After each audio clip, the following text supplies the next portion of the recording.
सब्जी अभी बनेगा, भात नहीं के बना, सब्जी खले रही। सब्जी खैले बड़ी, भात नहीं खैले? भात नहीं के बनल क्योंकि घर में राशन नहीं था। घर में राशन नहीं खे? कहाँ घर? गुड़िया से आ गए। घर में के बा?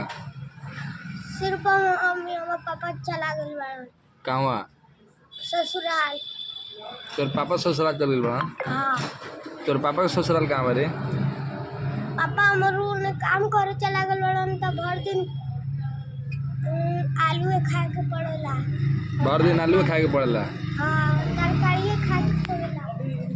हम तो पैसा दूर के अगर मम्मी को 20 रुपया मिलेला तो दे देवनी। कथी? अगर 1 रुपया मिलेला तो अपन गोली के लेवनी। ओ 20 रुपये मिलेला तो ले आके दे देली मम्मी के? हाँ। और